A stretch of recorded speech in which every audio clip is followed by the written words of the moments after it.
Mama Blessing sat by the roadside every morning, selling fruits under the hot sun. She wore her old wrapper and head tie, her hands rough from years of hard work. People passed by. Some bought her oranges, some didn't. But she never gave up. She was a single mother of 3. Her husband died when the children were still small. From that day, Mama Blessing became both mother and father. She worked day and night to send her children to school. When there was not enough food, she let them eat while she went hungry. She took small loans just to pay their school fees. Sometimes she sold fruits with tears in her eyes, but she always smiled at her children. "I will suffer today," she would say, "so that my children can enjoy tomorrow." And truly, her children made it. The first became a lawyer. The second moved to America. The last one got a good government job in Abuja. Mama Blessing thought the hard days were over. But life had one more surprise waiting for her, one that would break her heart. If you're just tuning in, please subscribe to our channel. Give this video a thumbs up and tell us where you're watching from. This story will stay in your heart forever. One morning, Mama Blessing packed her small bag. She was going to visit her first son, the lawyer, in the city. She hadn't seen him in months, and her heart was full of joy. She wore her best wrapper, the one with a few holes but still clean. She tied her old headscarf tightly and stepped onto the bus with excitement. After a long, dusty journey, she arrived at her son's gate. The house was big, with tall walls and a shiny black gate. She knocked gently, smiling.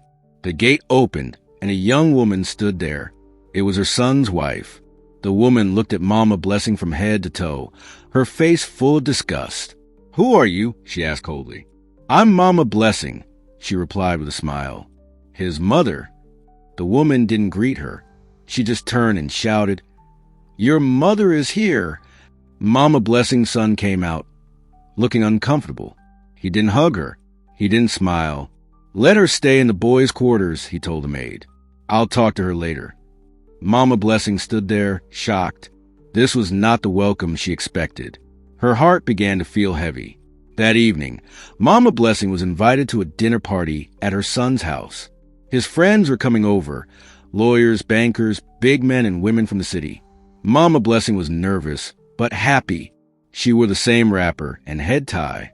She didn't have fancy clothes, but she carried herself with pride. She sat at the corner of the dining table, quietly watching the laughter and loud conversations around her. When her son walked in with his friends, she smiled and waved gently. But he didn't smile back. One of his friends asked, "Who is the woman sitting there?" He paused. "Oh, she's just someone from a village," he said quickly without looking at her.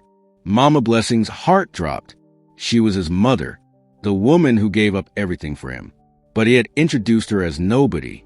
After the guests left, she asked him, "My son, why didn't you tell them I am your mother?" He looked away and said, "Mama, you embarrass us with your village ways. Please, don't come around when I have visitors." Mama Blessing said nothing. Tears filled her eyes. Her son was ashamed of her.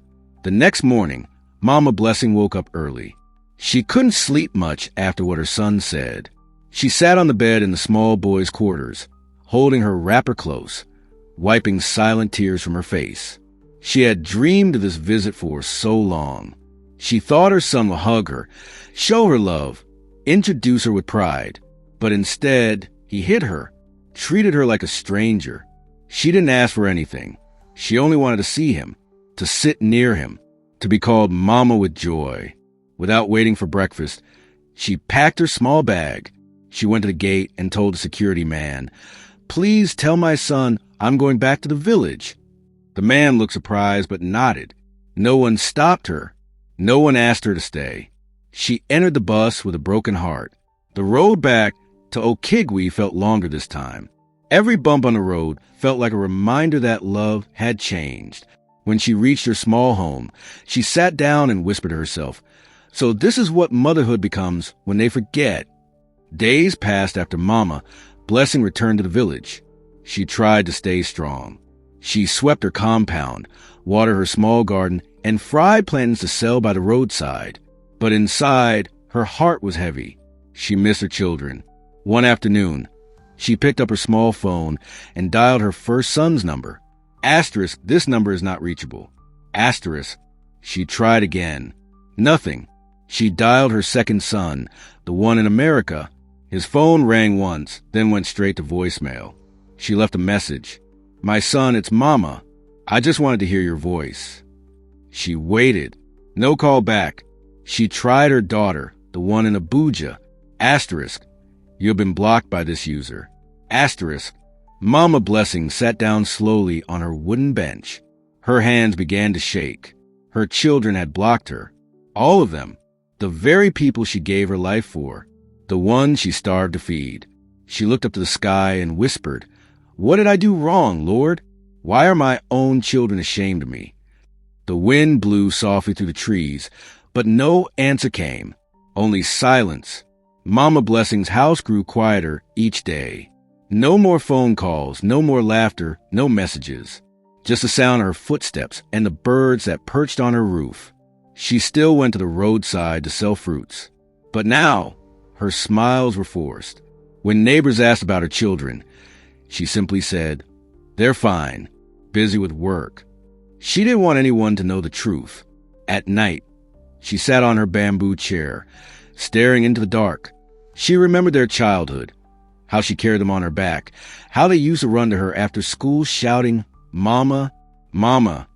Now, those voices were gone. One evening, the village youth group came to ask her for a donation for the church. Mama Blessing opened her small tin box. Inside were only a few Naira notes. I don't have much, she said, but I'll give something. The youth leader smiled and said, You're always generous, Mama. Your children must be proud. She forced a smile. If only they knew. The one she suffered for didn't even pick her calls. She closed the door that night with tears in her eyes. But somewhere, fate was watching. One hot afternoon, a young man with a camera stopped at Mama Blessing's fruit stand. He looked tired, and sweat rolled down his face. Mama, can I buy some oranges? He asked with a smile. She nodded and picked the ripest ones for him. Sit, my son. Rest small, she said kindly. They began to talk. The young man was a photographer from the city, passing through Okigwe for a project. He listened quietly as Mama Blessing told him bits of her life, how she raised 3 children alone, how they became successful, and how they suddenly stopped calling her. He noticed her faded wrapper, her old sandals, and her tired eyes. There was something powerful in her story, something painful and beautiful. With her permission, he took a photo of her sitting beside her fruit stand. She smiled shyly, holding an orange in one hand. Thank you, Mama, he said. Your story matters. She laughed softly. Who will care about an old woman like me? He smiled again. You'll be surprised. That night, the young man posted her photo online with a simple caption. This woman gave up everything for her children. Now she sits alone. He didn't know it yet, but that post was about to change everything. The next morning, Mama Blessing sat by her fruit stand like always, peeling oranges and waiting for customers. She had no idea that her face was now on thousands of phone screens across Nigeria. The young photographer's post had gone viral overnight. People were sharing her photo, leaving comments like, This reminds me of my own mother. How can children forget a woman like this? God bless this mama forever. Within hours, bloggers picked it up. It appeared on Instagram, Facebook, and even news sites. People wanted to know who she was. Some even started asking how to find her. Back in Okigwe, Mama Blessing didn't know any of this. She had no smartphone, no internet. Life was still the same, quiet and lonely. That afternoon, her neighbor's son came running. Mama Blessing, you're on Facebook. You're trending. She blinked. What is Facebook? He showed her the post on his phone. She stared at the screen, confused.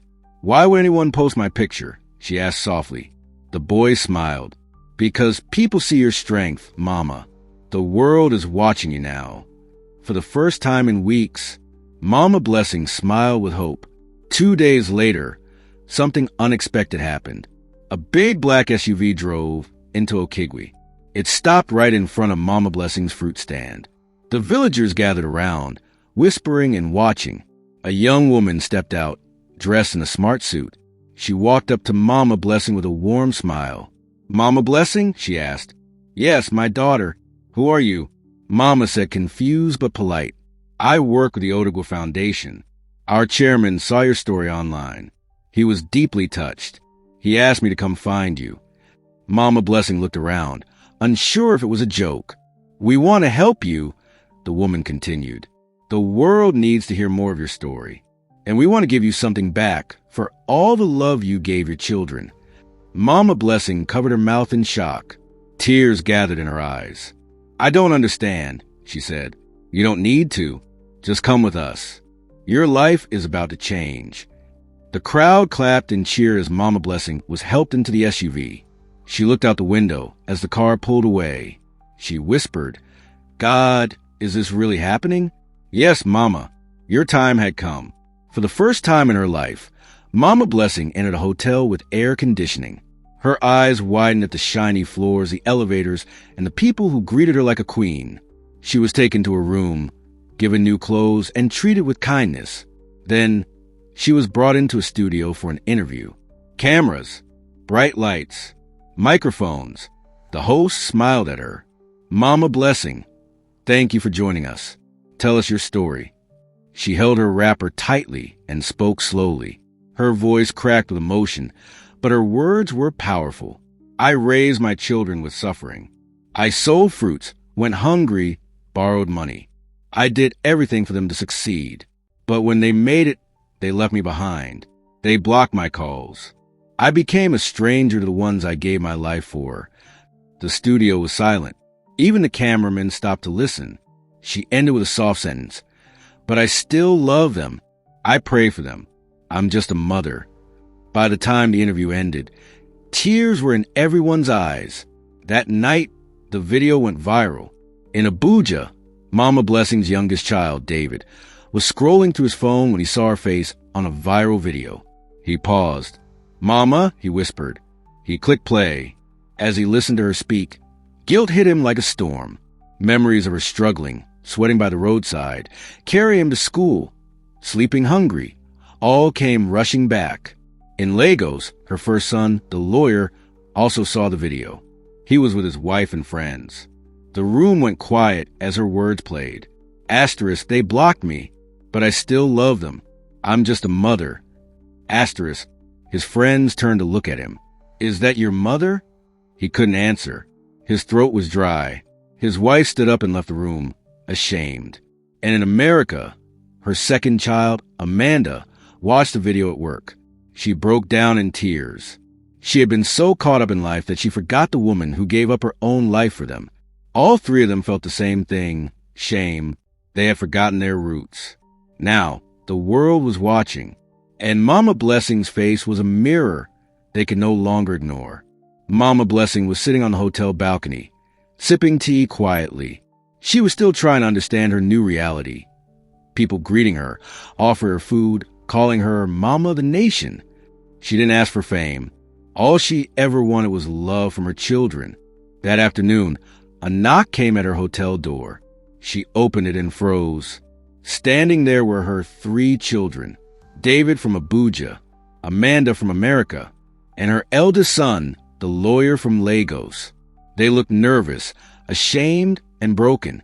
"Mama," David whispered, her eyes filled with tears. Amanda dropped to her knees. "Mama, I'm sorry," she cried. "We were blind. We forgot." Her eldest son stepped forward, voice shaking. "I have no excuse. I was proud and stupid.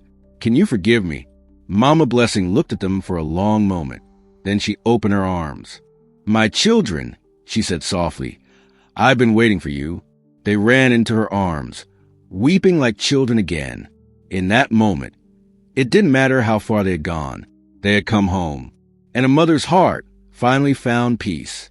The next morning, Mama Blessing's children held a press conference, something none of them ever imagined doing. David stood at the microphone first. "We are here today not as professionals, not as a government worker, a lawyer, or an immigrant, but as children who failed their mother." Amanda took the mic, holding back tears. "We were so busy chasing success, We forgot the woman who gave up everything for us. Then their eldest brother, with his voice shaking, said, I denied my mother in front of friends because I was ashamed of her appearance. But now I'm the one who should be ashamed. Mama Blessing sat at the side of the stage, holding a white handkerchief, wiping tears from her eyes as the crowd clapped. The video of their apology also went viral. But this time, the world responded with love. This is true repentance. God bless Mama Blessing. We must all learn from this. She didn't ask for revenge. She didn't curse them. All she ever wanted was their hearts. And finally, they gave them back to her.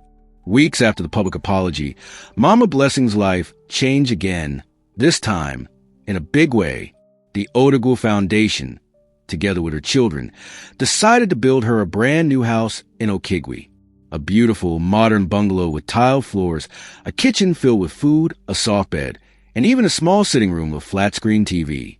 When Mama Blessing stepped into the new house for the first time, she couldn't believe her eyes. She touched the wall gently. Is this really mine? She whispered. David laughed. Yes, Mama. No more leaking roof or broken windows. Amanda hugged her. You deserve this and more. Her eldest son knelt beside her. This is just the beginning, Mama. From now on, we will honor you. That day, a small party was held in the village. Neighbors danced, drums were played, and Mama Blessing sat on a white chair under a canopy, smiling like a queen. The same people who once pitied her now praised her. She was no longer just a fruit seller by the roadside. She was Mama Blessing, a woman the whole nation came to respect. After the housewarming celebration, Mama Blessing began to receive invitations. Churches, women's groups, and even universities wanted her to come and speak. Not because she had degrees or money, but because she had something deeper, wisdom, experience, and truth. At first, she was shy. What will I say to all these people? She asked. But Amanda smiled and said, just tell your story, Mama. That's all they want. So she did.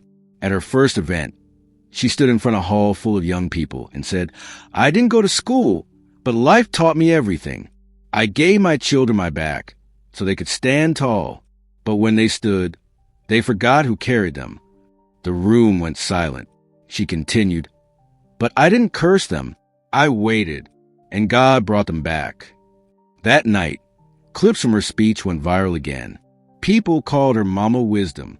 She became a symbol of unconditional love, of forgiveness, and of the strength of African mothers. She was no longer just a voice in the village. She was a voice to the nation. As Mama Blessing's story touched more hearts across the country, people began to ask, how can we help other mothers like her? That question gave birth to an idea. Her children, along with the Otago Foundation, launched the Mama Blessing Foundation, a charity that supports poor single mothers, widows, and fruit sellers across Nigeria. Mama, Amanda said, holding her hand, we want your love to reach others. Mama Blessing was moved to tears. You mean I can help other women like me? David nodded. Yes, Mama, your pain will now bless others. Soon, the foundation began distributing food, paying school fees for orphans, and setting up small businesses for market women. Her story had turned into a light for many. One day, a woman came up to her at an outreach and said, I thought my life was over, but when I heard your story, I found hope again. Mama Blessing hugged her and whispered, that is why I'm still alive. She no longer felt forgotten. She had become a mother to many, not just by blood, but by heart. One Sunday morning, Mama Blessing stood at the front pew of her village church. The small building was packed. Children, mothers, elders, everyone had come to see her. She was no longer the quiet woman in an old wrapper. She wore a beautiful Ankara dress, her head tie neatly done, and her smile brighter than ever. During testimony time, the pastor called her up. Mama Blessing, the Lord has lifted you. Please share a word with us. She walked to the altar slowly and held the microphone with steady hands. My people, she began, there was a time I cried alone in this very village. I thought my children had forgotten me, but God never forgot. The congregation clapped softly. I suffered, yes, But I never stopped loving. Even when they hurt me, I prayed for them. And now, that love has returned to me, pressed down, shaken together, and overflowing. Tears filled the eyes of many in the church. Mama Blessing smiled, then looked toward the sky. My name is Mama Blessing, and truly I am blessed. That day, joy returned to her heart, not from money or fame, but from knowing her story had touched lives. Years passed, but Mama Blessing's name never faded. The small fruit seller from Okigwe had become a national mother figure. Schools told her story to children. Women named their babies after her. Streets, clinics, and scholarships were launched in her name. But Mama Blessing remained humble. She still walked through her village, greeting people with smiles, praying for the sick, and giving food to hungry children. One morning, as she sat under a mango tree beside her house, surrounded by laughter and children playing, a reporter came to visit again. He asked, "Mama, what do you want to be remembered for?" She smiled softly and said, "Not for my pain, but for my patience. Not for what I suffered, but for the love I never stopped giving." That answer became her final message to the world. When she passed away peacefully in her sleep in old age, the entire country mourned. But no one wept like her children, who had once forgotten her, but spent every year after that making it right. Her story taught a lesson no one could ignore. Never forget the one who lifted you when you were nothing. She was Mama Blessing, and she lived. Truly blessed. If this story touched your heart, please subscribe, and share. Tell us in the comments where you're watching from and what kindness inspired you today. Thanks for being part of this journey.